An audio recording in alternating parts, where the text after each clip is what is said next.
Devil Country by David Hardy. Chapter 9. Across the plains, riding in and out of the long shadows cast by the passage of clouds across the sky, a small retinue of knights in full plate rode out under the standard of the Duchy Novem. At their head, in armour as black as ink, with his hound riding on his horse's haunches, was Sir Denning. There were 5 knights that Denning had chosen for this mission, his best men. The Duke may have thought it a simple retrieval, but the knights suspected there was more to this than met the eye. In their investigation of the area that this silent lord had been seen, they found the beginnings of a trail. A human and a devil travelling together in a small cart. It was believable, surely, although the devil seemed to be eating quite a lot, considering how many uncooked bones had been left by the wayside. Soon, the trail had led them to the village. A quick interrogation of the innkeeper and the other villagers put forth the story well enough. Bandits, it seemed, had begun raiding the village. The silent lord had come to put a stop to it by leading them on a battle with the bandits, driving them away. Then, things started to get strange. As he spoke with the villagers, he found it extremely difficult to figure out exactly what had happened to either Prince Heinrich or his devil servant after the fighting finished. "They simply vanished into the sunrise," said one, a young boy named Antony. "We took the brigands down, killed who we could, took the rest prisoner. When the excitement was done, they was gone." Another, Charles, had a slightly different take. "The devil came to me after we was finished," he said. "Told me that he and his lord had to go, and to take the prisoners back to the village. He told us not to execute, since it wasn't our legal right." "Good man," replied the knight. "Funny thing, though," said the innkeeper when they spoke with him. "I found a note that the devil must have left in the stables, but their cart was already gone when I found it. Strange. They must have come back for the cart, but it doesn't seem possible, now does it?" "Did you keep the note?" "I didn't. It was in that devil lingo anyway. Evil runes they are. Don't want to have them hanging around too long. I burned it." Shortly after, Denning and his retinue executed the remaining bandits by setting ablaze the small shed that had been hastily constructed for use as a prison. The villagers watched with blank, fearful faces as they heard the screams of the men inside, burning alive. Denning then climbed back on his horse, and he and his men went forth to examine the remains of the camp, followed by the villagers' horrified looks. There were 2 separate trails to follow. First, the clumsy trail of 30 untrained men going off to a war they were barely prepared for, and second, the trail of the cart. By the leavings, bones from raw hanks of meat and no other foodstuffs, he could tell it was driven by a devil, and that there were no humans on board. However, the amount of food was different. While before it seemed the devil ate quite a lot, this devil seemed to eat half as much. Soon enough, Denning made it to the camp. Derelict and torn, the small shack still stood in the middle of the clearing. Cuttings of rope were scattered where the men had hastily tied up the bandits, and the evidence of clumsy battle was everywhere. He checked the shack. Empty. The villagers had told him that the devil Leonard had killed the bandit chief, but there was no sign of battle here. In fact, the devil's script carved into the table and the rancid smell of a butcher's pride going to waste seemed to indicate that a devil lived here once upon a time. Underneath his gauntlet, he felt his hound nose up to him, and he scratched behind the foal's shaggy ears. The big, panting face looked up into Denning's helm, waiting for direction. Denning smiled beneath the helmet and nodded his head, before reaching into a pouch and retrieving a piece of dried meat. He tossed it, and it was gone and down the hound's gullet in a second, and, with a barely audible command from his master, he began his work. The hound sniffed all around the camp, nose to the ground. He had a single-minded focus, looking around for the smells he had learned well. He was following the trail of bloodied bandages they had found in the rubbish of the prince's room, and the trail led him out of the cabin, out of the camp, and soon some ways away, where they could see the evidence of clumsy charging men.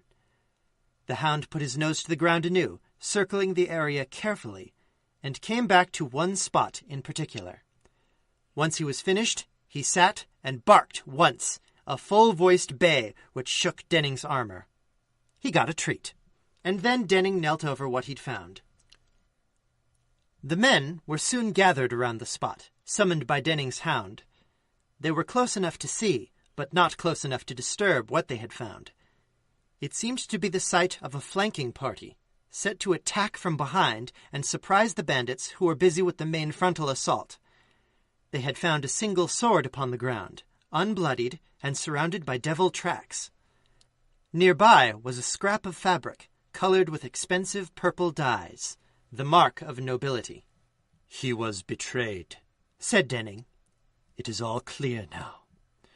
The devil he travels with sold him to the renegades. They used the fight with the bandits as cover while they did their evil deed. Another renegade must have stolen their cart and completed the masquerade." "Is he still alive, sir?" asked one of the knights. The black-clad knight bent to one knee to inspect the ground. "No blood. Devils aren't prone to killing bloodlessly.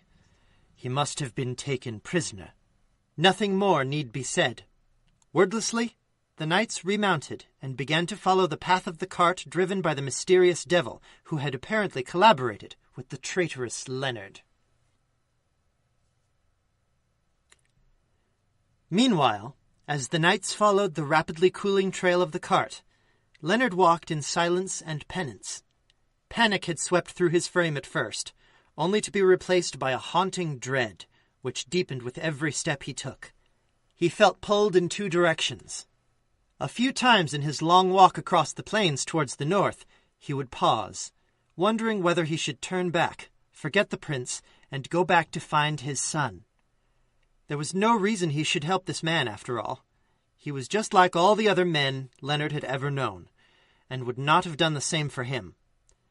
Whenever his thoughts strayed too far in this direction, however, he would clutch at a small pocket in the inside of his patchwork tunic, gripping the little wooden chess knight inside. He didn't understand fully why the prince had decided to give it to him in the first place. Was it truly a sign of friendship, as Oliver had said it would be, or was it just some meaningless human gesture? The devil's chitin itched in apprehension, but still he picked at the thoughts, like disturbing a healing wound. He walked on, but touched the chessman every few steps, thinking as he did of the prince, and how deep down, as the piece changed hands between them, he had smiled, despite himself. He saw, even if for but a moment, that an alliance between humans and his people could work to the benefit of both species. His steps halted again as he questioned his own motives. What if that was all this sudden strange friendship was? A political maneuver. His only duty was to his own family, and having thoughts of either politics or friendship were ultimately irrelevant to keeping his son safe. In any case, what was the prince to do in the Castle Novem but enter into an arranged marriage, itself a highly political act? Was there little more to human relationships than that? Useless trinkets passed back and forth, signifying nothing but social status? Stepping lively, Leonard tried to knock these thoughts from his head. The prince was alone and scared among people who wished to do him harm. Sitting by and doing nothing would have made him just as cruel as any human. He had to bring him to safety. "Just as the humans told you to do," he thought bitterly. He buzzed softly as he tried to squelch the subversive thoughts. The true time to rebel was far off. Going against those in power now would simply get him and his son killed. Suddenly, Leonard's thoughts were interrupted by the sound of hooves and wagon wheels. His hand came from the pocket of his robe to the hilt of his sword. Twitching antennae perked and drooped, and it was clear it was bearing down upon his position. He had been spotted by someone in a cart and was being approached. A lone devil on the road was sport for any man brave enough to prove his manhood, and this was well within human legality, since the devil was likely a renegade in any case. Leonard turned, unsheathing his sword in a single flash, but as he did, he caught a familiar scent. "Father!" The cart came to a hard stop near the stunned Leonard. Oliver dropped the reins and leaped from the driver's seat, diving into his father's arms. Leonard dropped the sword upon the ground to clutch his son, and the two embraced. "Little one?" "Father, I missed you." "What are you doing here?" His grip loosened as he pulled his son back so they could talk face to face. "I left a note for you with the villagers. I wanted you to take the cart and escape if I did not return." "But I left before the villagers got back. I have to deliver something to our lord. Where is he?" Leonard looked away. "The lord isn't here at the moment. He's been taken." "Kidnapped?" "I'm afraid so." "We have to rescue him," said Oliver, as he wriggled out of Leonard's grip and climbed back into the driver's seat. Leonard was astonished how simple it sounded coming from his son's mandibles. "Come, we can take the cart." "No, son. I can't see you come to harm." "But, Father, there's no telling what the kidnappers might do. We have to hurry. You're strong. You'll be able to fight anyone who gets in our way. I can help." Leonard approached the cart as he said, "Heed me, little one. Take the cart and go back south. Hide somewhere and wait for me to return." "But, Father, you need the cart." "No buts. Go!" The two devils stared for a moment. Leonard was taken off guard by the hard, defiant stare the boy gave him.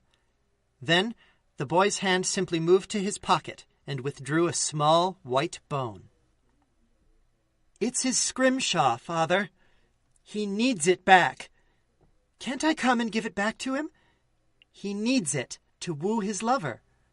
This weakened Leonard's resolve. Human gifts and trinkets again. How was it that his son seemed to understand it all so easily? "I haven't the time to argue. However, you will stay out of sight if any fighting occurs. Do you understand? I can't lose you too." "Yes, Father. I promise." Leonard climbed up to take the reins. With a click to the horse, he continued his journey to follow the trail of Heinrich's kidnappers. End of Part 1. Thank you for listening. Devil Country is made possible through generous financial contributions made through Patreon. Special thanks to Jai Blair for technical assistance, financial contributions from Jean Hardy and Peter and Susan Hardy, and naturally, all my lovely patrons on Patreon. If you or someone you know would like to donate to this production, please visit patreon.com/devilcountry. Join me next week for the beginning of Part 2, and until we meet again.